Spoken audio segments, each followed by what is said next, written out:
जब हजरत अब्दुल्ला अपने घर आ गए, अब वहाब बिन अब्द मुनाफ जब अपने घर पे पहुंचे और अपने खानदान वालों को इकट्ठा किया, अपने घर वालों को इकट्ठा किया, करने के बाद में कहते हैं, ऐ लोगों, मैंने तुम्हें एक मशवरे के लिए यहाँ बुलाया है। खानदान के लोग बोले, क्या मशवरा है? बोले, हमारा मशवरा ये है कि अब्दुल्ला अब्दुल मुत्तलिब के बेटे जवान हैं और मेरी बेटी आमिना जवान है। मैं चाहता हूं कि अब्दुल्ला का निकाह मेरी बेटी आमिना के साथ हो जाए। कबीले के लोग देख के हंसने लगे, बोले, कैसी बात करता है? तेरे पास चंद बकरियां और वो बकरियों के रेवड़ का मालिक, तू एक आम आदमी और वो सरदार मक्का का बेटा, और वो अब्दुल मुत्तलिब जो सरदार मक्का है, सरदार कुरैश है, खाना काबा के मुतवल्ली हैं, वो उनका बेटा, तू मामूली आदमी, तेरे घर से वो रिश्ता जोड़ेंगे? अब्दुल मुत्तलिब अब्दुल मुत्तलिब के लिए बड़े बड़े रईसों के घरों के रिश्ते तैयार रहते हैं, और तू कह रहा है कि तू अपनी बेटी का रिश्ता उनके बेटे के साथ करने की बात कर रहा है।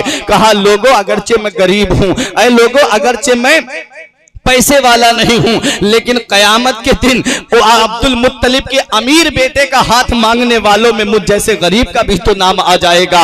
जब इतना कहा, लोगों ने कहा, हम नहीं जाएंगे। कहा, मैं जाऊंगा उनके दरवाजे पर। मुझे मालूम है अब्दुल मुत्तलिब का घर वो घर है जहां से किसी साइल को खाली हाथ नहीं लौटाया जाता है, जहां हर गरीब की मदद की जाती है। अब्दुल मुत्तलिब के दरवाजे पर आ गए वहाब बिन अब्द मुनाफ, और आकर के दरवाजा खटखटाया। अब्दुल मुत्तलिब बाहर निकल के आए और कदमों पे गिर करके कहते हैं, अब्दुल मुत्तलिब, मैं आज तुमसे कुछ मांगने आया हूं। फरमाया, उठो। मांगने वालों को हम सीने से लगाते हैं और भीख हम कदमों में गिरा के नहीं देते हैं, बल्कि सीने से लगा करके देते हैं। बता क्या मांगना चाहता है? मांग, जो मांगेगा मैं दूंगा। जब इतना कहा तो वहाब की आंखों में आंसू आ गए।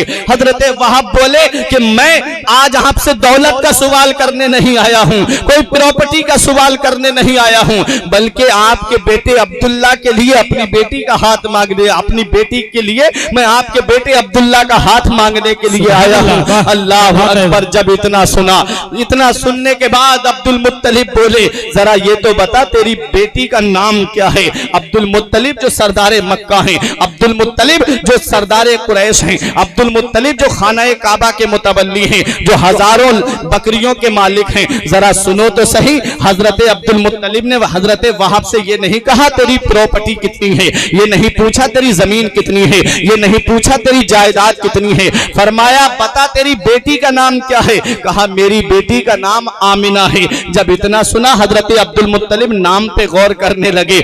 आमिना अमन से बना है, जिसके माना आते हैं चैन देने वाली, जिसके माना आते हैं राहत देने वाली, जिसके माना आते हैं आराम देने वाली। सोचने लगे, बेटे का नाम अब्दुल्ला है और बहू का नाम आमिना है, इनसे जो बच्चा पैदा होगा वो दुनिया में अमन देता हुआ आएगा, वो दुनिया में आराम देता हुआ आएगा, वो दुनिया को राहत पहुंचाता हुआ आएगा।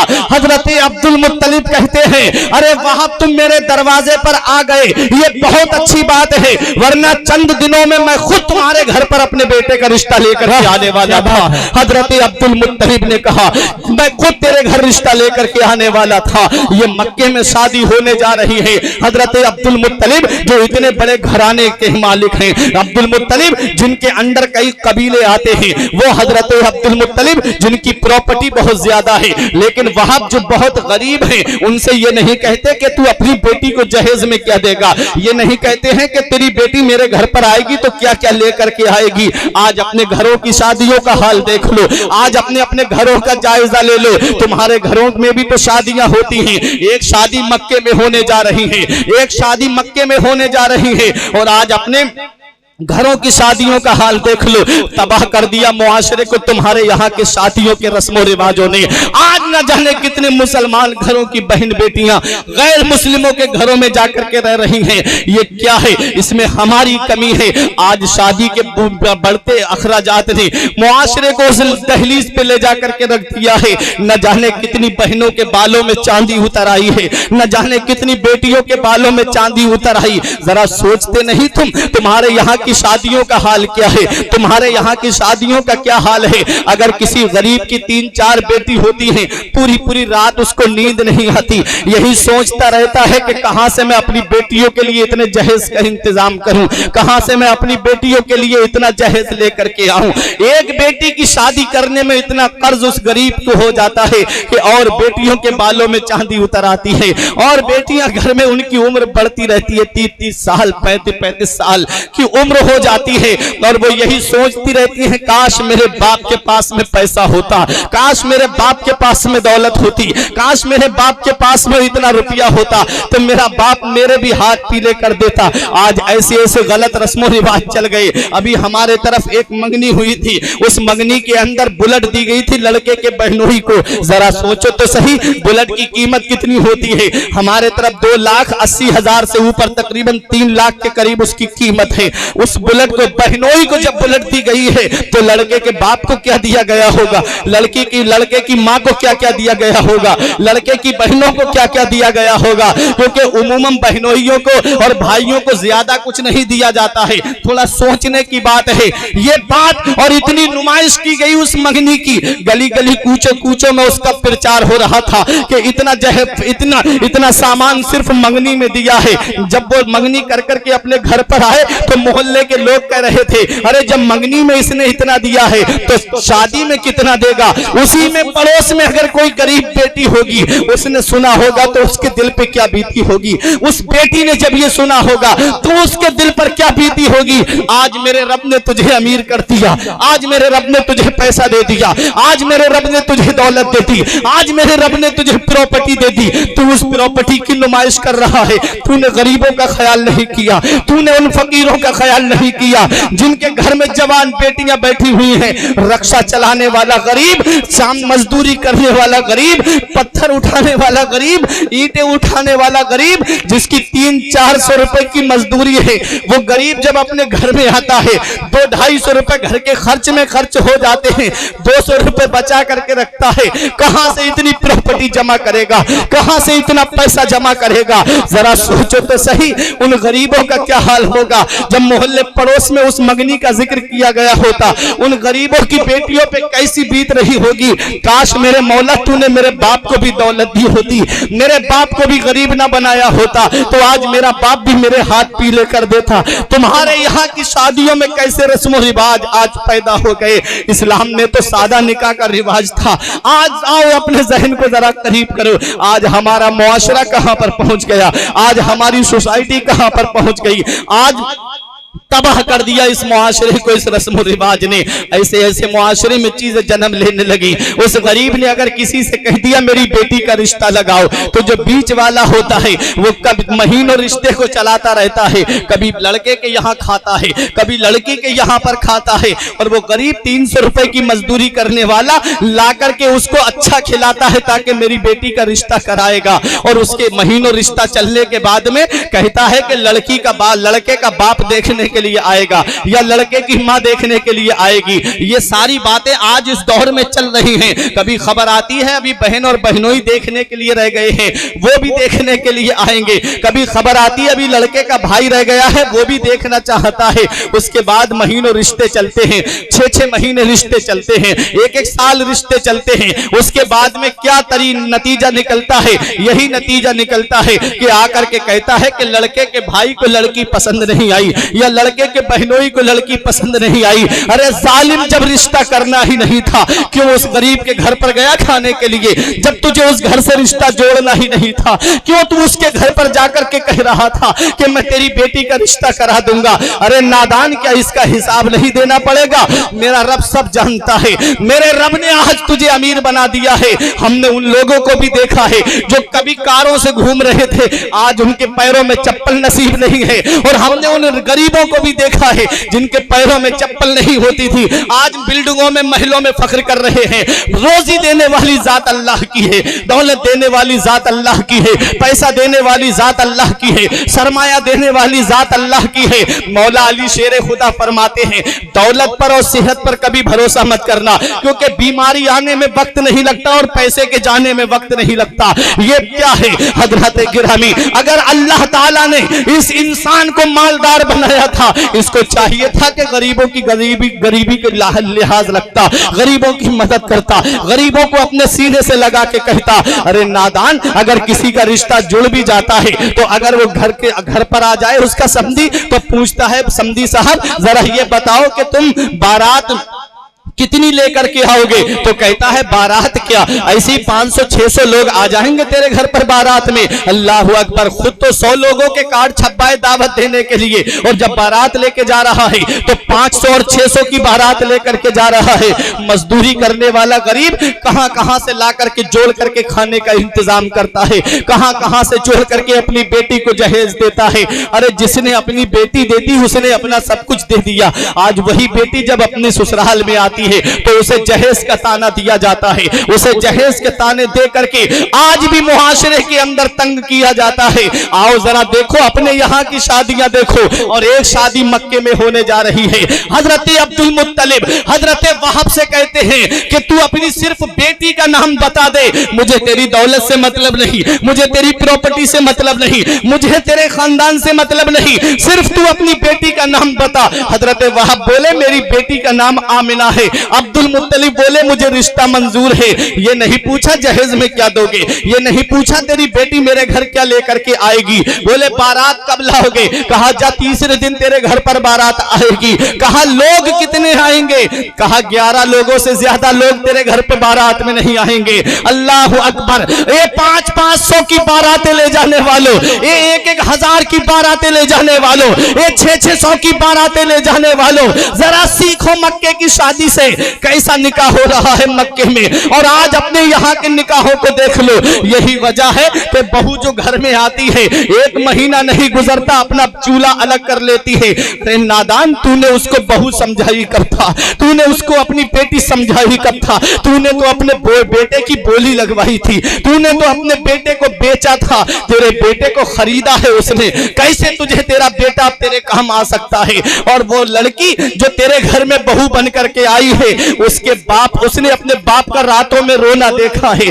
जो तूने बीच वाला बिचपई बनाया था, उसने जाकर के कहा था कि उधर की खबर है कि उसके पड़ोस में जो शादी हुई है उसे फला गाड़ी मिली है, उससे छोटी गाड़ी नहीं होना चाहिए बल्कि बड़ी होना चाहिए। वो रातों में रक्षा चलाने वाला गरीब अपने बिस्तर पे आंसू बहाए हैं, रातों में मजदूरी करने वाले गरीब ने आंसू बहाए हैं, दोनों मियां बीवी बैठ के एक चारपाई पे रोए हैं। क्या बेटी ने ये रोना नहीं देखा होगा अपने बाप का? क्या बेटी ने अपने माँ के आंसू नहीं देखे होंगे?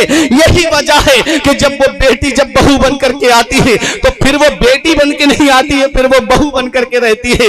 1 महीना नहीं गुजरता, जिस बेटे के लिए तूने जहेज की इतनी बड़ी चीजें मांगी, मैंने उन बुजुर्गों को भी देखा है जिन्होंने एसी, फ्रिज और गाड़ियों का मुतालबा किया।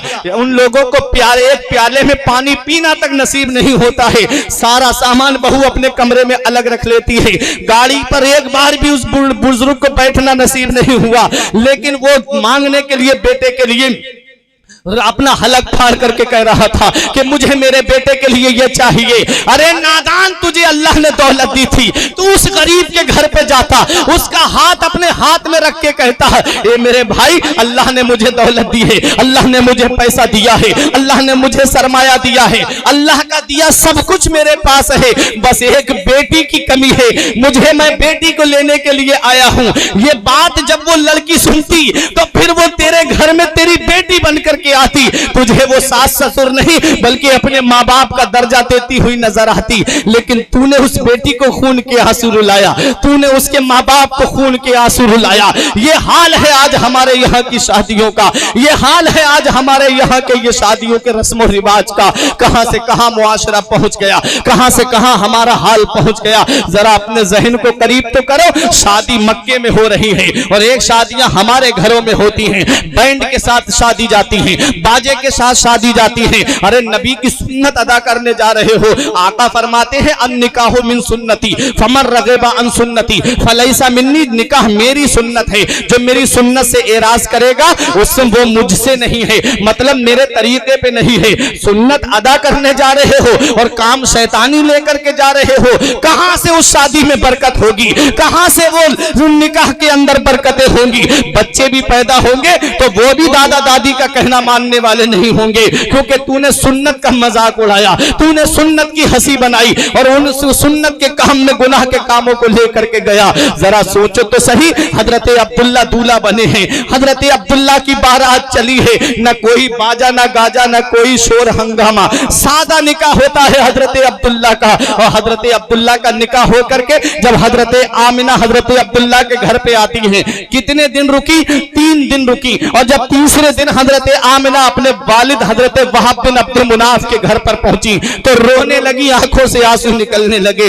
बाप ने जब बेटी को रोते हुए देखा तो आंखों में आंसू आ गए, बोले मेरी बेटी, मेरी लाल, क्या बात है? क्या अब्दुल मुत्तलिब के घर में कोई परेशानी है? क्या अब्दुल मुत्तलिब के घर में खाने की परेशानी है? क्या तेरा शौहर अब्दुल्ला तुझे नहीं समझता? तब हजरत आमिना ने कहा, ऐ मेरे अब्बा, ऐसी कोई बात नहीं है, मुझे हजरत अब्दुल मुत्तलिब के घर में कोई परेशानी नहीं है। कहा फिर बेटी रो क्यों रही हो? कहा अब्बा, अगर पूरे मक्के में सबसे ज्यादा सखी कोई घराना है तो वो अब्दुल मुत्तलिब का घराना है। पूरे मक्के में अगर सबसे ज्यादा मोहब्बत करने वाला कोई घराना है तो वो अब्दुल मुत्तलिब का घराना है। कहा बेटी फिर रो क्यों रही हो? कहा अब्बा, इससे पहले जब मैं आपके घर पर थी तब मैं बाहर निकला करती थी तो अलग बात होती थी, लेकिन आज जब मैं अब्दुल मुत्तलिब के घर से आई हूँ और आपके घर तक जितने रास्ते में चीजें पड़ी हैं, अगर दरख्त पड़े तो उनसे मुझे सलाम की आवाज आई, पत्थर मिले तो पत्थर सलाम कर रहे थे। अरे अब्बा, मैं पहाड़ियों से गुजरी तो पहाड़ियों से सलाम की आवाज आ रही थी। अरे मेरे अब्बा, ये बात मैं समझ नहीं पाई।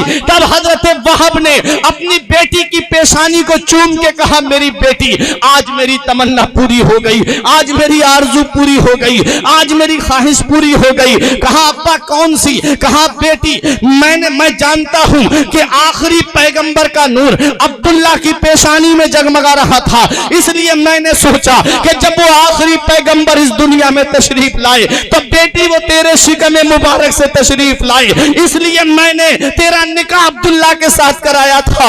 आज वो मेरी तमन्ना पूरी हो गई, आज वो मेरी ख्वाहिश पूरी हो गई। आखिरी पैगंबर का नूर अब तेरे रहमे मुबारक में है, अब वो तेरे शिकमे मुबारक में है, मैं कामयाब हो गया। इतना कहा, यही हजरत आमिना रजी अल्लाह ताला अन्हा है। अब नूरे मुस्तफा हजरत अब्दुल्ला के सुल्ब से होता हुआ हजरत आमिना के शिकमे मुबारक में आ जाता है।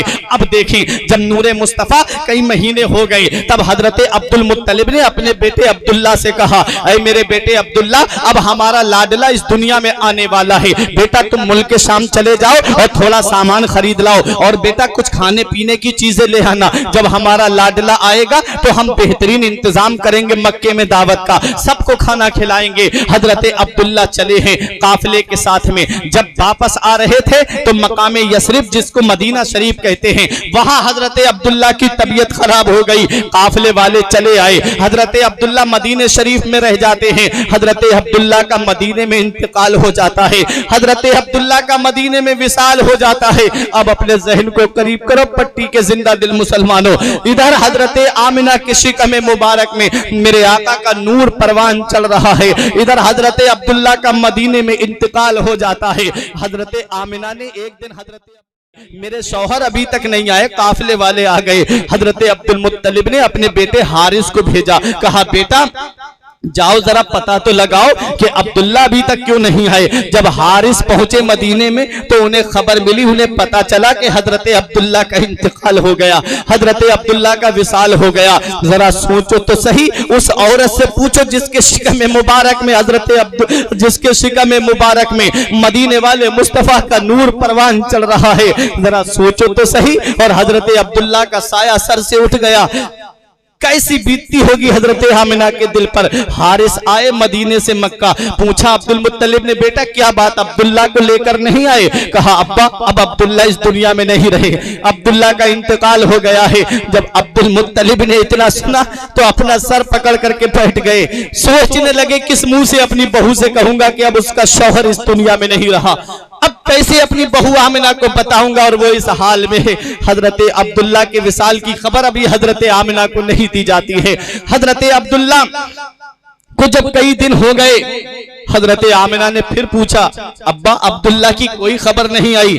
जब देखा कि अब बताना ही पड़ेगा, तब अब्दुल मुत्तलिब ने कहा, बेटी अब अब अब्दुल्ला इस दुनिया में नहीं रहे, अब हजरत अब्दुल्ला का विसाल हो गया है।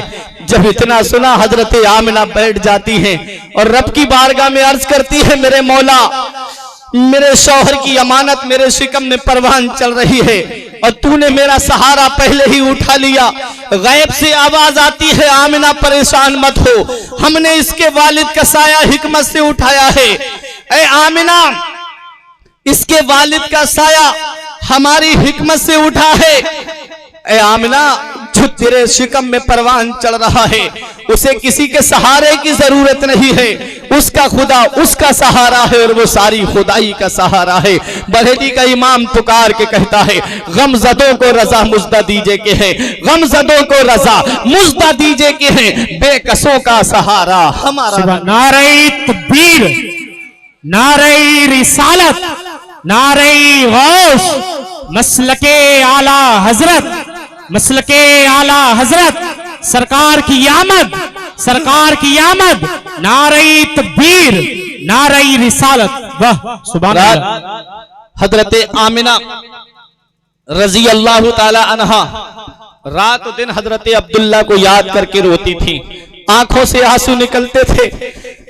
किस्मत वाली है वो औरतें जिनके शौहर हयात हैं, जिनके शौहर जिंदा हैं।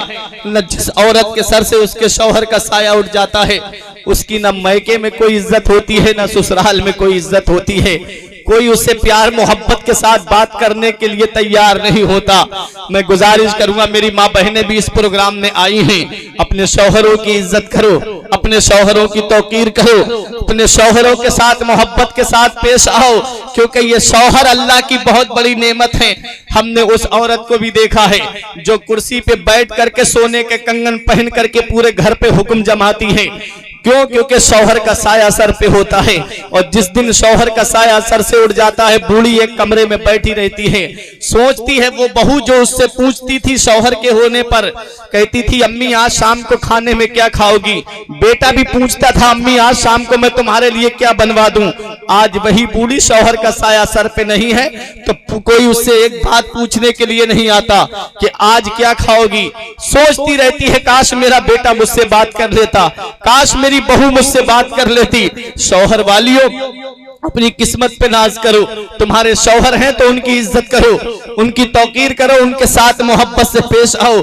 हजरत आमिना कहती है, मौला मेरे शिकम में अब्दुल्ला की अमानत परवान चढ़ रही है और तूने मेरा सहारा पहले ही उठा लिया। अल्लाह अकबर। एक दिन अब्दुल मुत्तलिब जब खाना काबा का तवाफ करने के लिए गए, कहते हैं कि कुछ लोग वहां बैठे बातें कर रहे थे, मुझसे बोले अब्दुल मुत्तलिब एक बात कहें अगर जान की अमान हो। कहा कहो क्या बात है। कहा ये बताओ तुम्हारी बहू आमिना तुम्हारे बेटे अब्दुल्ला का गम नहीं मनाती, तुम्हारी बहू आमिना अब्दुल्ला का सोग नहीं मनाती। कहा क्यों कह रहे हो। कहा हमारे घर की औरतों ने ये बात कही है, आप जरा पूछो आमिना से कि आमिना क्यों अब्दुल्ला का गम नहीं मनाती। हजरात अब्दुल मुत्तलिब आए, आकर के अपनी बीबी फातिमा से कहते हैं, अब्दुल मुत्तलिब की बीबी का नाम फातिमा था। कहा फातिमा एक बात बताओ, आज तक मक्के में किसी की हिम्मत नहीं जो अब्दुल मुत्तलिब से एक बात कर ले, आज आमिना की वजह से मुझे सुनना पड़ गया। कहा क्या बात है। कहा आमिना से पूछो क्या वो अब्दुल्ला का गम नहीं मनाती। कहा अब फातिमा ने मैं नहीं पूछ सकती। कहा क्यों। कहा इसलिए कि अभी 2-3 दिन पहले मैंने यही पूछना चाहा था, आमिना की पेशानी से एक नूर निकला, मेरी पेशानी पे लगा, मैं जमीन पे गिर गई, मैं बेहोश हो गई, ना सुबह का पता ना शाम का पता। बोली मेरे अंदर हिम्मत नहीं। आए अब्दुल मुत्तलिब, कहा आमिना एक बात कहो। एक बात कहूं बताओगी। कहा हाँ अब्बा कहो क्या बात है। कहा एक बात बताओ आमिना। तकबीर, नारे रिसालत, नारे गौस, मसलके आला हजरत हजरत अल्लामा मौलाना जाकिर हुसैन साहब किबला, नारे तकबीर, नारे रिसालत। हजरात देखिए हमारे खुसूसी खतीब खतीब अहले सुन्नत हजरत मौलाना जाकिर हुसैन साहब किबला की तशरीफ आवरी हो चुकी है। बस कुछ देर की गुफ्तगू और आप समाप्त कर लें, मैं नूरे मुस्तफ़ा की बरकत आपके सामने बयान करके अपनी तकरीर को खत्म कर दूंगा।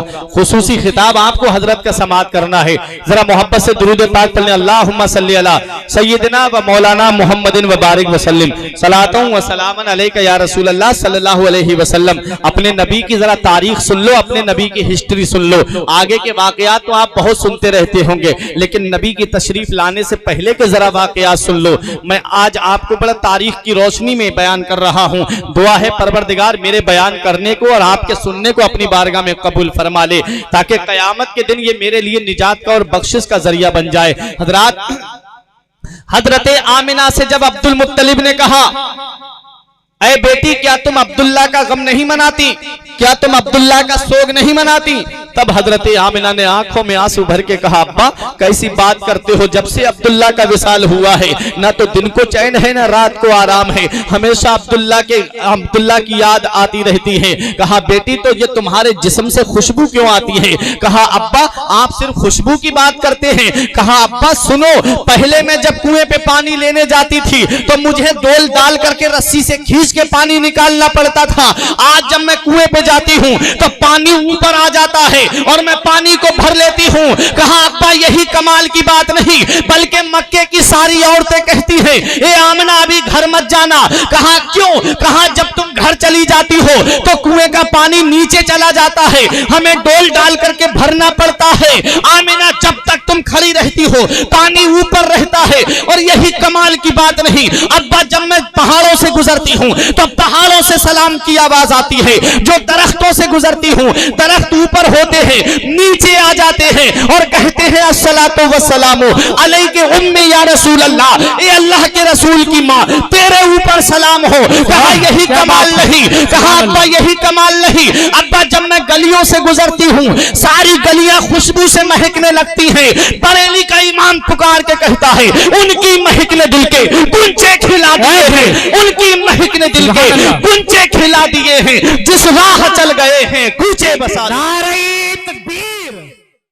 फूलों में बसाए हैं तुम्हारे गेसू, क्या महकते हैं महकने वाले, क्या महकते हैं महकने वाले, मुंह पे चलते हैं भटकने वाले। हजरत आमिना कहती है अब्बा यही कमाल की बात नहीं, बल्कि मैं जिस गली से गुजरती हूँ गली खुशबू से महक जाती है, पहाड़ों से सलाम की आवाज आती है, दरख्तों से सलाम की आवाज आती है, मेरा इमाम पुकार के कहता है अपने मौला की है बस शान अजीम, जानवर भी करें जिनकी ताजीम, संग करते हैं अदब से तस्लीम, पेड़ सजदे में गिरा करते हैं, मेरा इमाम पुकार के कहता है संगो शजर सलाम को हाजिर है अस्सलाम, कलमे से तरजुबान दरख्तो हजर की है, नबी की वालिदा जिस गली से गुजरे गली खुशबू से महक जाए, जिस तरफ से गुजरे जानवर दरख्त जंगल के निकल करके हजरत आमिना का दीदार किया करते थे। आखिरी पैगंबर आने वाला है, आखिरी रसूल आने वाला है, सारी दुनिया जानती थी कि वो आएंगे, सारी कायनात जानती थी वो आएंगे, जिनके सदके में जमीन बनी वो पैगंबर आएगा, जिसके सदके में आसमान बना वो रसूल आएगा,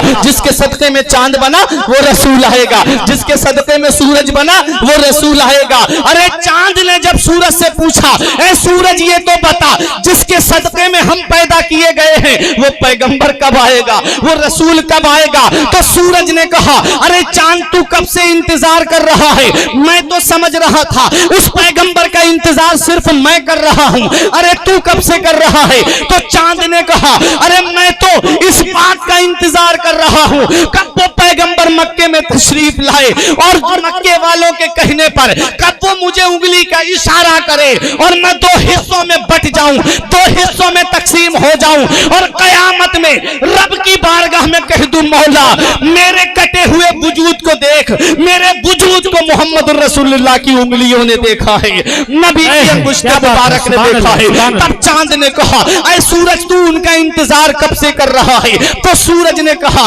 अरे जब से मैं तो उस पैगंबर का इंतजार कर रहा हूं, इसलिए कि मकामे सहबा में अली शेरे खुदा की जब असर की नमाज कजा हो जाए तो वो पैगंबर उंगली का इशारा कर दे तो मैं डूब चुका हूं तो वापस निकल करके आ जाऊं, ताकि कयामत में कह दूं कि मौला मेरे वजूद को देख, मुझे मोहम्मद रसूलुल्लाह की अंगुष्ठे मुबारक ने देखा है।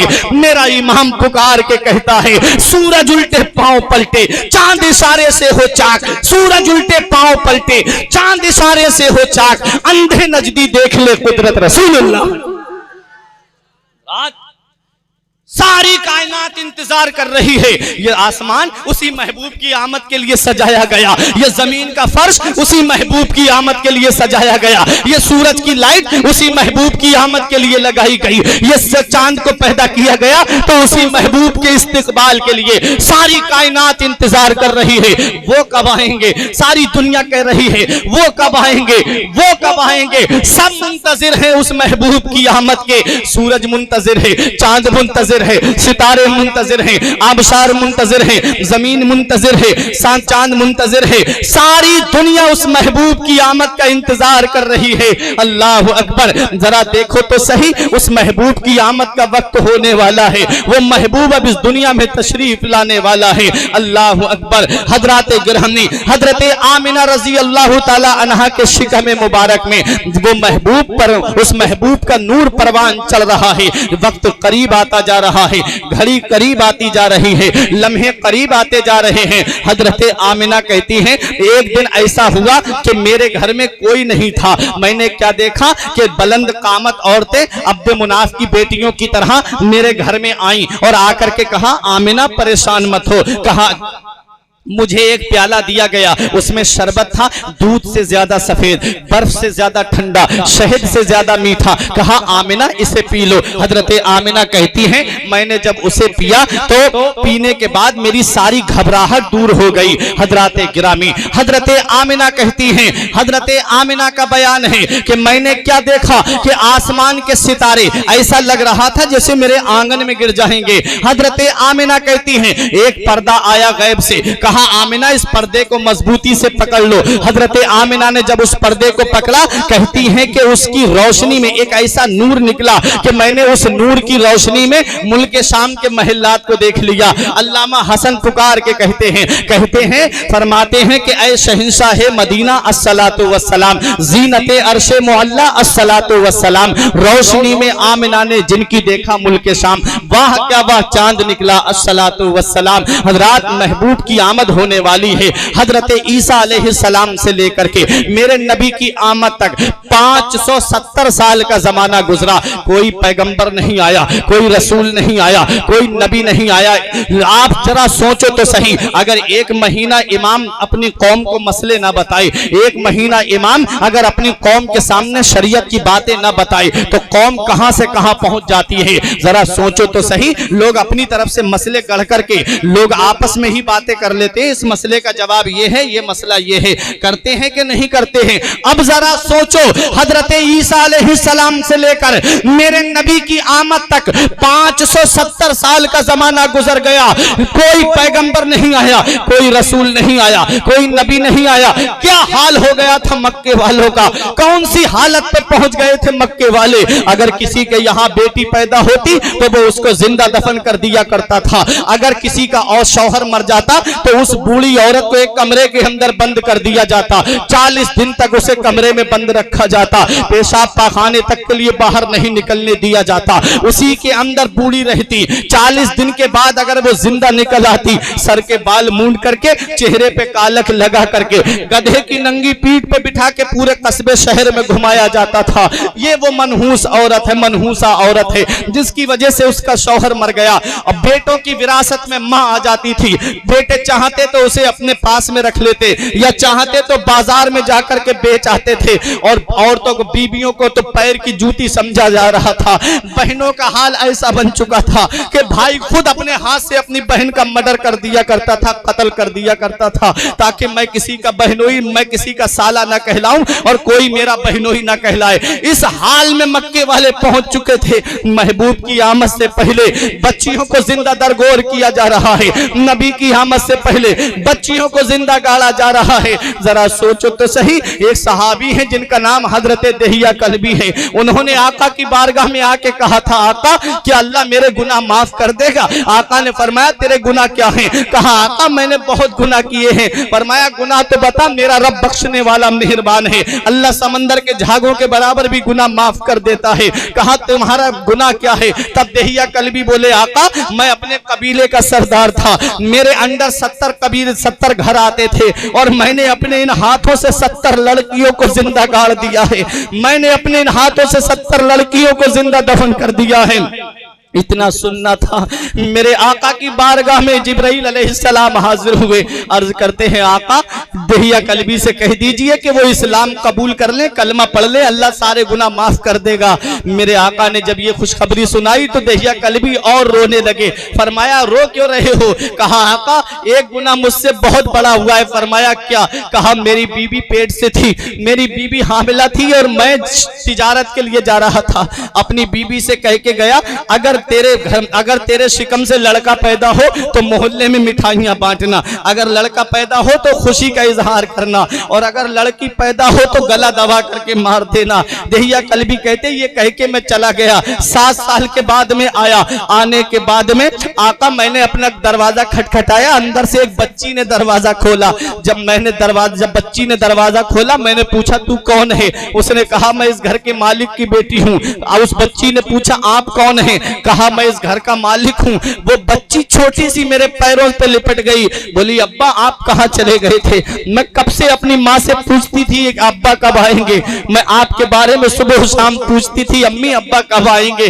दहिया कल्बी रोते जा रहे हैं और आका से अर्ज करते जा रहे हैं आका मेरी बच्ची ने मेरे पैरों को पकड़ के कहा अब्बा आपने आते आते बहुत देर कर दी। मैंने अपनी बीवी से कहा बीवी ये किसकी बेटी है? कहा ये आपकी बेटी है। कहा मैंने तुझसे क्या कहा था कि लड़का पैदा हो तो उसे जिंदा रखना, लड़का पैदा हो तो मोहल्ले में मिठाइयां बांटना, लड़का पैदा हो तो खुशी का इजहार करना, और लड़की पैदा हो तो जिंदा दफन कर देना, उसका गला दबा करके मार देना। दहिया कल्बी ने जब इतना कहा तो बीबी ने कहा मेरे शौहर मैंने जब बच्ची को जन्म दिया था मुझे तुम्हारी नसीहत याद थी, मैं इसका गला दबाना चाहती थी, तब मेरे ज़मीर ने आवाज दी अगर तूने इस बच्ची को मार दिया तो कयामत तक के लिए माँ की ममता से भरोसा उठ जाएगा, कयामत तक के लिए कोई माँ के ऊपर भरोसा नहीं करेगा। दहिया कल्बी की बीबी ने कहा इसलिए मैंने अपनी बच्ची को नहीं मारा। अरे नादान ये बेटी है, देख इसका चेहरा देख कैसा फूल सा खिलता हुआ चेहरा है। दहिया कल्बी कहते आका जमाना जाहिलियत था, मेरे अंदर जिहालत उठ कर आई। आका मैंने अपनी बच्ची को गोद में लिया, बीबी को धक्का दिया, बीबी दूर जाकर के गिरी, मैं कुदाल लेकर के चलने लगा। जब मैं चल रहा था तो रास्ते में मेरी बेटी ने मुझसे पूछा बाबा कहाँ जा रहे हो? कहा मैंने कहा एक दावत में जा रहा हूँ। बोले जल्दबाजी में आका मैं चप्पल नहीं पहन सका, मेरे आका मेरे पैरों में कांटे चुभने लगे, जब मेरे पैरों से खून निकला तो मेरी बेटी ने खून देख लिया, बोली बाबा अब्बा बाप का खून बहा के दावत नहीं खानी है, बाप का खून बहा करके हमें दावत नहीं खानी है, अब्बा घर पे वापस चलो। दहिया कल्बी कहते मुझे फिर भी रहम नहीं आया, मैं जंगल की तरफ निकल पड़ा, मैंने गड्ढा खोदना शुरू कर दिया। जब मैं गड्ढा खोद रहा था मेरी बेटी अपने छोटे छोटे हाथों से मिट्टी उठा करके बाहर डाल रही थी, उसे नहीं पता कि ये गड्ढा उसी के लिए खोदा जा रहा है, उसे नहीं मालूम था कि आज उसका बाप जल्लाद बन चुका है, बेटियों का ये हाल मक्के में हो चुका था। जरा सोचो तो सही। दहिया कल्बी कहते आका मैंने अपनी बच्ची को गड्ढे में खड़ा कर दिया, मुझे पसीना आया तो मेरी बेटी ने अपने छोटे से दुपट्टे से मेरा पसीना पोंछा, मेरे आका मुझे फिर भी रहम नहीं आया, मैंने उसके ऊपर मिट्टी डालना शुरू कर दी, उसके पिंडलियों तक मिट्टी पहुंची। मेरी बेटी ने हाथ ऊपर उठा के कहा अब्बा पैर भारी हो रहे हैं, मेरे अब्बा मेरे पिंडलियां दर्द से फटी जा रही हैं, मुझे अपनी आगोश में ले लो। मेरे अब्बा मैं अब्बा कह के किसको पुकारूंगी? दहिया कल्बी कहते मुझे फिर भी रहम नहीं आया। दहिया कल्बी कहते आका मैंने मिट्टी डालना शुरू की, जब मेरी बच्ची के गले तक मिट्टी पहुंची तब मेरी बेटी समझ गई कि उसका बाप अब जल्लाद बन चुका है, अब उसका बाप उसको आगोश में नहीं लेगा बल्कि उसे जिंदा दफन करने के लिए आया है। पट्टी के जिंदा दिल मुसलमानों, दहिया कल्बी कहते हैं ऐ मेरे आका मेरी बच्ची के जब हल्क की जब आवाज दबने लगी तब उसने आसमान की तरफ देख के कहा मौला कब तक बच्चियों को जिंदा दफन किया जाता रहेगा? ऐ मेरे परवरदिगार जहां सारे दरवाजे बंद हो जाते हैं वहां तेरी रहमत का दरवाजा खुला होता है। इधर तुम जिस हिंदुस्तान में रहते हो इसी गंगा नदी के किनारे पर ऐसा दौर बन चुका था, अगर किसी का शौहर इंतकाल कर जाता तो उस जवान लड़की को भी उसी चिता पे जला जला दिया जाता था, उसका बाप भी निगाहों के सामने खड़ा होता, उस बेटी का चचा भी निगाहों के सामने होता, उस बेटी का भाई भी उसका निगाहों के सामने खड़ा होता। वो गरीब बेचारी कहती मेरा शौहर इस दुनिया से चला गया, मुझे क्यों जलाया जा रहा है, मेरा शौहर चला गया, अरे मेरे बाप मुझे क्यों जिंदा जलाया जा रहा है। तो बाप कहता है बेटी यही रस्मो रिवाज है, यही रीत चली आ रही है। बेटी मैं सोसाइटी से लड़ाई नहीं ले सकता, मैं अपने खानदान वालों से जंग नहीं कर सकता, बेटी तुझे भी इस चिता पे जलना पड़ेगा। इधर चिताओं पे जलने वाली बेवाएं आसमान के पर्दों की तरफ, पर्दों पर उनकी आवाजें पहुंची। उधर मक्के में दफन होने वाली बच्चियां रो रो करके कह रही थी मौला कब तक जिंदगियां तबाह होती रहेंगी। बेटी बचाओ बेटी पढ़ाओ का नारा इन्हें आज मिला है। अरे ये नारा 1400 साल पहले मदीने वाले मुस्तफा ने दिया था। आज तुमने हजारों माओं को चिताओं पे जला दिया, हजारों माओं की चिताएं जला दी, तब तुम्हें आज समझ में आया कि बेटी बढ़ाओ बेटी पढ़ाओ बेटी बचाओ। जरा देखो चिताओं पे जलने वाली बेवाएं आसमान की तरफ निगाह उठा के कह रही थी मौला तेरा पैगंबर कब आएगा जो बेवाओं को बचाएगा। मक्के में दफन होने वाली बच्चियां रब की बारगाह में अर्ज कर रही थी मौला कब तक बच्चियां जिंदा दफन होती रहेंगी, कब तक बच्चियों को जिंदा गाड़ा जाता रहेगा, कब तक बच्चियों को जिंदा दफन किया जाता रहेगा, कब तक बच्चियों का गला घोटा जाता रहेगा।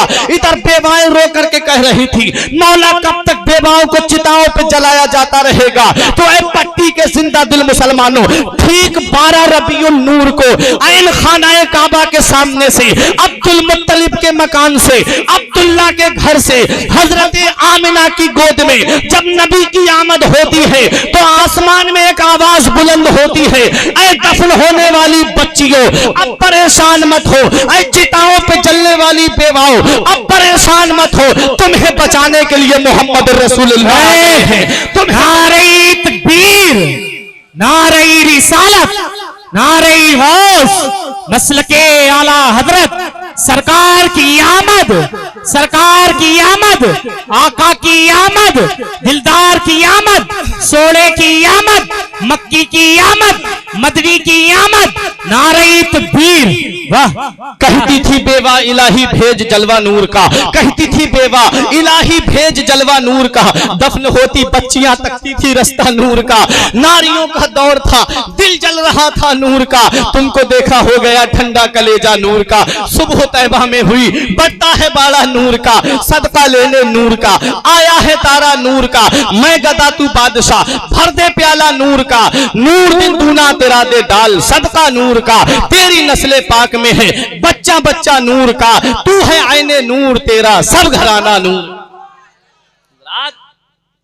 मुस्तफा आए बेवाएं मुस्कुराने लगी, मुस्तफा आए बच्चियां मुस्कुराने लगी, मुस्तफा आए यतीम मुस्कुराने लगे, मुस्तफा आए गरीब कमजोर मुस्कुराने लगे, मुस्तफा आए गुलाम मुस्कुराने लगे, मुस्तफा आए गरीब मुस्कुराने लगे, मुस्तफा आए जो परेशान हाल थे वो मुस्कुराने लगे। हमारी परेशानी को दूर करने वाला पैगंबर आ गया। बेटियां कह रही थी हमें बचाने वाला पैगंबर आ गया।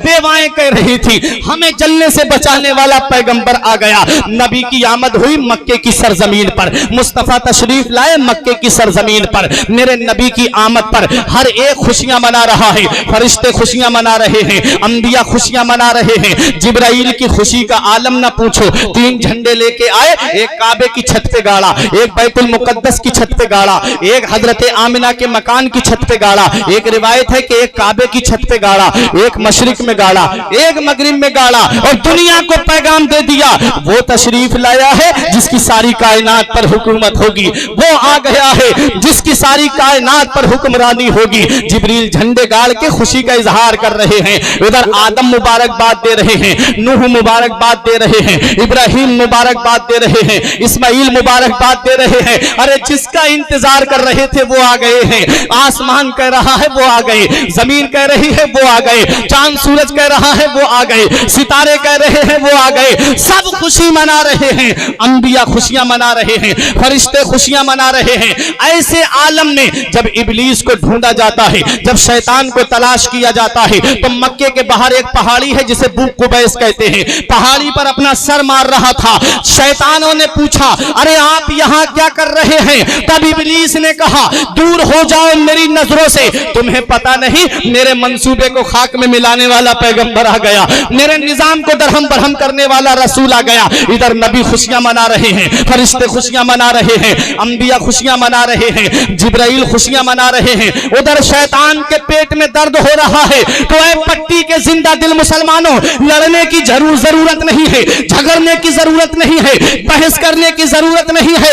मुस्तफा की आमद पर जो खुशियां मनाते हैं, नबी की आमद पर जो घरों को सजाते हैं, नबी की आमद पर जो अपने घरों में झंडे लगाते हैं, मुस्तफा की आमद पर जो एक दूसरे को मुबारकबाद देते हैं, वो फरिश्तों की सुन्नत अदा करते हैं, नबियों की सुन्नत अदा करते हैं। और नबी की आमद पर जिनके पेट में दर्द होता है, वो इब्लीस के तरीके पे चलते हैं। मेरा इमाम कयामत तक इन जालिमों को ये पैगाम दे रहा है, ए मेरे नबी की आमद पर अपने चेहरे बिगाड़ने वालों, ए मेरे नबी की आमद पर अपने पेटों में दर्द महसूस करने वालों, अहमद रजा कयामत तक सुन्नियों को ये पैगाम देता रहेगा कि हश्र तक डालेंगे हम पैदाइश मौला की धूम, हश्र तक डालेंगे हम पैदाइश मौला की धूम। मिसले फारस नजद के किले गिराते जाएंगे, खाक हो जाएं अदू जलकर, मगर हम तो रजा, दम में जब तक दम है जिक्र उनका सुनाते जाएंगे। सुभान अल्लाह, सुभान अल्लाह, हक है, सुभान अल्लाह। दम में जब तक दम है जिक्र उनका सुनाते जाएंगे, दम में जब तक दम है जिक्र उनका सुनाते जाएंगे। आप हजरात कोई परेशानी लग रहा है भाई को देख के? हजरात बहुत अच्छा बयान, नबी माशाअल्लाह, क्या बात है। तो कोई ज्यादा नहीं हुआ है, नबी की आमद का जिक्र हो रहा है। नबी के जलसे में जब बैठा करो तो मोहब्बत के साथ बैठा करो, और ये सोच के मत आया करो कि हम फला खतीब को सुनने जा रहे हैं या फला शायर को सुनने जा रहे हैं। ये सोच के आया करो कि जलसा किस शख्सियत के नाम से है। अरे आज के जलसे को उस नबी से निस्बत है जिसके सदक़े में सारी कायनात को पैदा किया गया है। आज के जलसे को निस्बत उस पैगंबर से है जिसके सदक़े में तुम्हारा वजूद बना है। आज के जलसे को निस्बत उस नबी से है जिसके सदक़े में तुम्हें बोलने के लिए जुबान मिली। आज के जलसे को निस्बत उस नबी से है जिसके सदक़े में तुम्हें खाने को खाना मिला। उसी नबी के जिक्र की महफिल में बैठ करके नबी की मोहब्बत में बैठा करो, खतीब और शायर की मोहब्बत में मत बैठा करो। आज मैं हूं, कल मेरी जगह कोई और यहां पर बोलने के लिए आएगा। उस नबी की मोहब्बत में बैठोगे तो कयामत का दिन होगा। मदीने वाले मेरी मोहब्बत में मेरा जिक्र सुनने के लिए बैठे थे, परवरदिगार मेरी मोहब्बत की वजह से इन्हें जन्नत अता फरमा दे। नारे तकबीर, नारे रिसालत, नारे गौस, गौस का दामन, मसलके आला हजरत, सरकार की आमद, आका की आमद, नारे तकबीर, वाह क्या बात। लेकिन आज इंसान की ज़हनियत बदल गई, आज इंसान की सोच बदल गई। बस उसको हंसी मजाक की बातें जितनी ज्यादा सुनाओगे उतनी ही ज्यादा वो खुश होगा और उसको वही चीज ज्यादा पसंद आएगी। तुम नहीं जानते कि हमारे नबी ने क्या पैगाम दिया, तुम नहीं जानते हमारे नबी ने क्या दर्स दिया, तुम नहीं जानते कि हमारे नबी ने क्या सबक दिया। अब भी सुधर जाओ, अब भी वक्त है। दुनिया तुम्हें मिटाने पे तुली है, सारे सब तरफ से नजरें मुसलमानों पे टिकी हुई हैं और तुम आज आपस में बटे हुए हो। बस तुमको गलियों में हंसी मजाक करने के लिए मिल जाए। तुम नहीं जानते सबकी नजरें तुम्हारे ऊपर टिकी हुई हैं। आज अगर तुम एक नहीं हुए और अपने नबी का दामन तुमने सच्चाई के साथ नहीं पकड़ा तो वो दिन दूर नहीं है। न संभलोगे तो मिट जाओगे सुन्नी मुसलमानों, न संभलोगे तो मिट जाओगे हिंदी मुसलमानों। तुम्हारी दास्तां तक भी ना होगी दास्तानों में। इसलिए नबी की मोहब्बत में बैठो, नबी के इश्क में बैठो, नबी के प्यार में बैठो।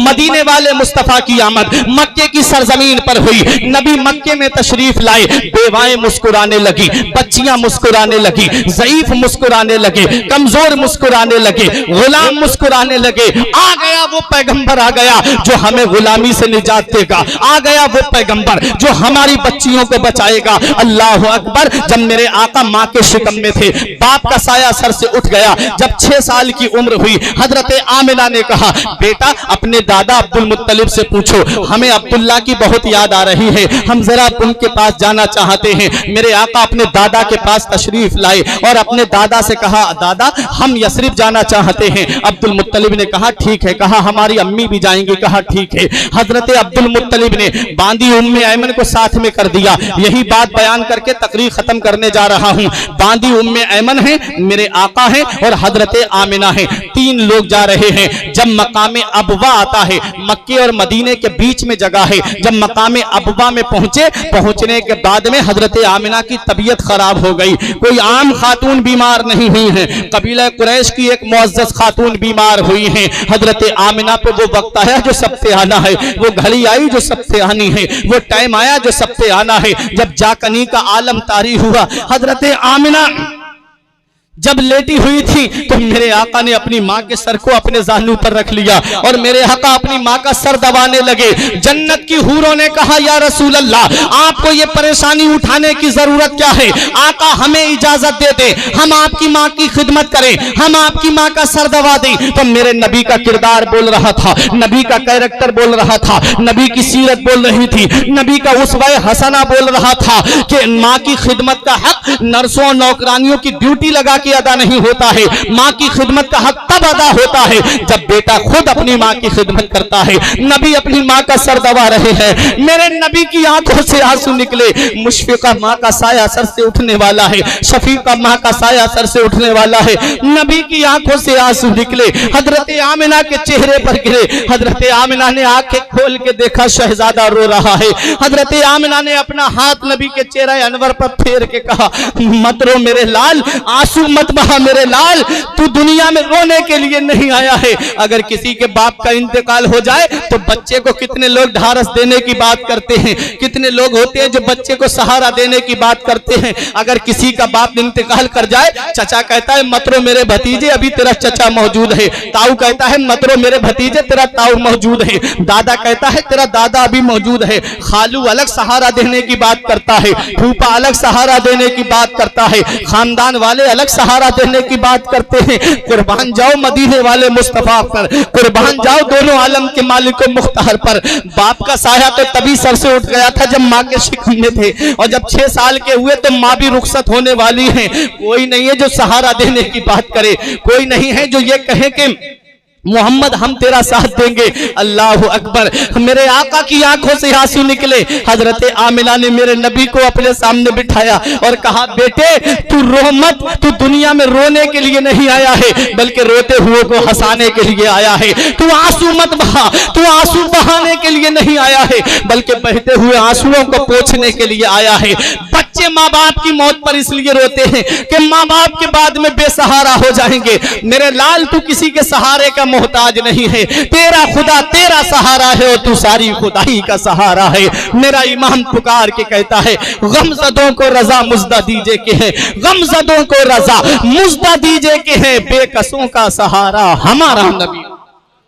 मेरे आका को हजरत आमिना ने सामने बिठाया और बिठाने के बाद में कहा बेटे मोहम्मद हर नई चीज को पुराना हो जाना है, हर बाकी को फना हो जाना है। मेरे लाल व जिक्रा बाक, मेरा जिक्र हमेशा बाकी रहेगा। वह बलद तोहरा, इसलिए कि मैं तेरे जैसा पाकीज़ा बेटा छोड़ के जा रही हूँ। मेरा जिक्र कभी खत्म नहीं होगा, मेरा चर्चा कभी खत्म नहीं होगा, मेरा नाम कभी नहीं मिटेगा। मेरे लाल तेरे जैसा सुथरा बेटा छोड़ के जा रही हूँ। मेरे लाल तेरा चर्चा मशरिक से लेके मगरिब तक, शिमाल से लेके जुनूब तक सारी दुनिया में होगा। मेरे आका की वालिदा ने जब इतना कहा कि बेटे मेरा जिक्र कभी खत्म नहीं होगा, तेरे जैसा सुथरा बेटा छोड़ के जा रही हूँ। मेरे सहाबा, मेरे आका के सहाबा ने एक मकाम पर देखा, आका मस्जिद नबवी में बैठ कर के आंसू बहा रहे थे। सहाबा ने पूछा आका आज आप रो क्यों रहे हैं? तो मेरे नबी ने फरमाया आज मुझे मेरी माँ के वो आखिरी जुमले याद आ रहे हैं जो मेरी माँ ने मुझसे आखिरी वक्त में कहे थे। मेरे आका के सहाबा ने अर्ज किया, आका क्या कहे थे? तो मेरे नबी ने इरशाद फरमाया, मेरी माँ ने मुझे अपने सामने बिठा करके कहा था कि मेरे बेटे, मेरा जिक्र कभी खत्म नहीं होगा, मेरा नाम कभी नहीं मिटेगा, मैं तेरे जैसा पाकीज़ा और सुथरा बेटा छोड़ के जा रही हूँ। मुझे वो माँ के जुमले याद आ रहे हैं। मेरे नबी से जब हजरत आमिना ने ये जुमले कहे, उसके बाद हजरत आमिना की आवाज खामोश हो गई। मेरे नबी अपनी अम्मी के कानों के करीब अपने मुबारक लबों को ले जाके कहते हैं, अम्मी और बोलो ना, अम्मी और बोलो ना, अम्मी और कहो ना। हजरात 2 मरतबा मेरे नबी ने कहा। अल्लामा अब्दुल हक मुहद्दिस देहलवी फरमाते हैं अपनी किताब मदारिजुन नबुव्वत में कि अगर आका 1 मरतबा और कह देते तो इज़राइल अलैहिस्सलाम को मेरे नबी की वालिदा की रूह उनके जिस्म में वापस करना पड़ जाती। इसलिए 2 मरतबा मेरे नबी ने कहा, अम्मी और बोलो ना। हजरत आमिना ने विसाल से पहले मेरे नबी को अपनी गोद में उठा करके पेशानी को बोसा दे करके उम्मे ऐमन को मेरे आका को उठा करके देते हुए कहा था, उम्मे ऐमन आज से मेरा मोहम्मद तेरे हवाले है, इसे सरदार मक्का के पास हिफाजत से पहुंचा देना, इसे सरदार मक्का को दे देना, मेरा मोहम्मद अब तेरे हवाले है। मेरे मोहम्मद को दीवारों से हाथ लगाकर रोने मत देना उम्मे ऐमन कहती है, जब मैं मोहम्मद को लेकर के चली, उन्हीं पथरेली वादियों में हजरत आमिना की कब्र मुबारक बनाई गई। उम्मे ऐमन कहती है, मैं जब लेकर के पहाड़ी पर चढ़ी तो आका मेरे पास से दौड़ते हुए आए और अपनी माँ की कब्र से लिपट गए और मेरे आका को इतना रोते हुए देखा। उम्मे ऐमन ने खुद बयान करती है कि मैंने आज तक किसी को इतना फूट फूट के रोते हुए नहीं देखा था। कितनी मोहब्बत करते हैं मेरे नबी अपनी माँ से, कितना प्यार करते हैं मेरे नबी अपनी माँ से। मेरे भाइयों, अगर तुम्हारे माँ बाप जिंदा है तो उनकी कद्र कर लो। ये बूढ़े माँ बाप तुम्हारे लिए अल्लाह की नेमत है। जिस दिन ये साया सर से उड़ जाता है तो कोई सहारा देने की बात करने वाला नहीं होता। ऐसे माँ बाप के साये की ना कदरी न कर, धूप काटेगी बहुत जब ये शजर गिर जाएगा। माँ बाप का साया क्या है ये उन बच्चों से पूछो जिनके माँ बाप इस दुनिया में नहीं है, कैसे अपनी जिंदगी बसर करते हैं, कैसे अपनी जिंदगी काटते हैं। माँ बाप हयात हैं तो उनकी खिदमत कर लो। नबी फरमाते हैं तेरे माँ बाप तेरे लिए जन्नत भी है और तेरी जहन्नम भी है। साहबा ने पूछा आका कैसे? फरमाया अगर माँ बाप की खिदमत करोगे, फर्मा बरदारी करोगे तो अल्लाह जन्नत देगा, और अगर माँ बाप की नाफरमानी की, माँ बाप को बुढ़ापे में सताया तो अल्लाह जहन्नम में डालेगा। मेरे आका ने एक मकाम फिर इरशाद फरमाया माँ बाप के ताल्लुक से, आका फरमाते हैं कि माँ बाप, माँ के कदमों के नीचे जन्नत है और बाप जन्नत का दरवाजा है। इसलिए ये माँ बाप की कद्र कर लो, माँ बाप की इज्जत कर लो, क्योंकि माँ बाप बचपन से लेकर के जवानी तक पूरी जिंदगी तुम्हारी हिफाजत के लिए तुम्हें अच्छा खिलाते, अच्छा पहनाते हैं, और जब वही माँ बाप बुढ़ापे में पहुंच जाते, जब उन्हें तुम्हारी खिदमत की जरूरत पड़ती है तो तुम अपना बिस्तर अलग लेकर के चले जाते हो। क्या जवाब दोगे कयामत में अपने रब को? कौन सा मुंह लेके जाओगे महबूब दावर के सामने? कौन सा चेहरा लेकर के जाओगे शाफे महशर के सामने? इसलिए मेरे भाइयों, माँ बाप की कद्र कर लो, माँ बाप की इज्जत कर लो। माँ बाप बहुत बड़ी नेमत होते हैं। उम्मे ऐमन कहती है मैंने जितना मोहम्मद को फूट फूट के अपनी माँ की कब्र पर रोते हुए देखा था, उतना मैंने आज तक किसी बच्चे को रोते हुए नहीं देखा था। ये मेरे नबी की अपनी माँ से मोहब्बत थी, ये मेरे नबी का अपनी माँ से प्यार था। अगर माँ 100 बद्दुआएं करती है तो अल्लाह 99 रद्द कर देता है, 1 कबूल करता है। अल्लाह 99 कबूल कर लेता है और 1 रद्द कर देता है। और अगर माँ 100 दुआएं करती है तो अल्लाह ताला 99 कबूल कर लेता है और 1 रद्द कर देता है। क्योंकि कोई भी माँ बाप अपने औलाद को सच्चे दिल से बद्दुआ नहीं देते हैं।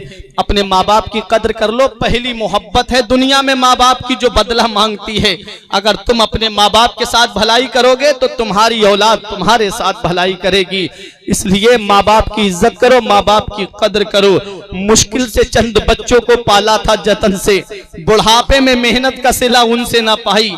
हर चीज तो तकसीम हुई बाप के मरते, एक माँ थी जो हिस्से में किसी के नहीं आई। अपने माँ बाप की इज्जत कर लो, माँ बाप की कदर कर लो। मेरे आका अपने माँ बाप से मोहब्बत करने का सबक दे रहे हैं। कभी मौका मिलेगा तो इंशाअल्लाह इससे आगे का बयान मैं आपको नबी की सीरत का सुनाऊंगा इंशाअल्लाह। सुभान अल्लाह। अल्लाह इरशाद फरमाता है, ऐ गैब की खबरें देने वाले नबी, हमने आपको गवाह बना के भेजा, खुशखबरी सुनाने वाला बना करके भेजा, दर सुनाने वाला बना करके भेजा, और हमने आपको चमकता हुआ सूरज बना करके भेजा। आप अपने रब के हुक्म से बुलाते हैं। अलिफ ने कहा अल्लाह का रसूल आ रहा है, बा ने कहा बानिए इस्लाम आ रहा है, ता ने कहा ताजदारे मदीना आ रहा है, सा ने कहा सरवत वाला आ रहा है, जीम ने कहा जलीलुल कद्र पैगंबर आ रहा है, हा ने कहा हामियो नासिर आ रहा है, दाल ने कहा दो जहां का मालिको मुख्तार आ रहा है, जाल ने कहा जी इल्म जी हशम आ रहा है, रा ने कहा रहमतुल लिल आलमीन आ रहा है, जा ने कहा जहमतों को दूर करने वाला आ रहा है, सीन ने कहा साकिये कौसर आ रहा है, शीन ने कहा शाफ़े महशर आ रहा है, स्वाद ने कहा सादिको अमीन आ रहा है, ज़्वाद ने कहा ज़ईफों की मदद करने वाला आ रहा है, त्वा ने कहा ताहिरो मुताहर आ रहा है, मुताहिर आ रहा है, और ज़ा ने कहा ज़ाहिरो बातिन आ रहा है, फा ने कहा फकीरों की मदद करने वाला आ रहा है, काफ ने कहा कुरान वाला आ रहा है, काफ ने कहा कमली वाला आ रहा है, लाम ने कहा लौहो कलम वाला आ रहा है,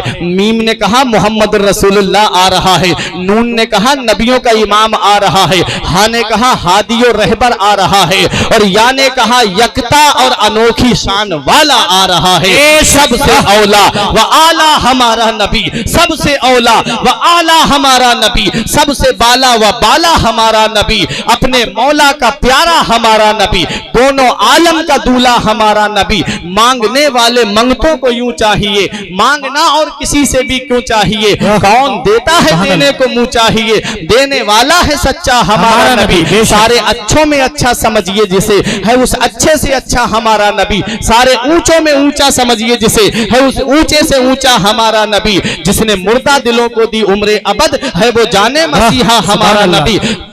गमजदों को रजा मुज्दा दीजिए के हैं बेकसों का सहारा हमारा नबी। परवरदिगारे आलम की बारगाह में दुआ है, मेरे कुछ अर्ज करने में सबकत लिसानी की वजह से या बतकाज़ा बशरियत कोई गलती हो गई हो, मौला मुझे माफ फरमाए। अस्तगफिरुल्लाह रब्बी मिन कुल्ले ज़ंबि व अतूबु इलैहि। ला इलाहा इल्लल्लाहु मुहम्मदुर रसूलुल्लाह सल्लल्लाहु अलैहि वसल्लम। जिस्म फानी है, सजाने की जरूरत क्या है, हुस्न दुनिया को दिखाने की जरूरत क्या है, ऐसे आमाल करो कि रूह से खुशबू आए, इत्र कपड़ों पे लगाने की जरूरत क्या है। रही कली तो फूल खिलेंगे, जिंदगी बाकी रही तो फिर मिलेंगे। अस्सलाम वालेकुम।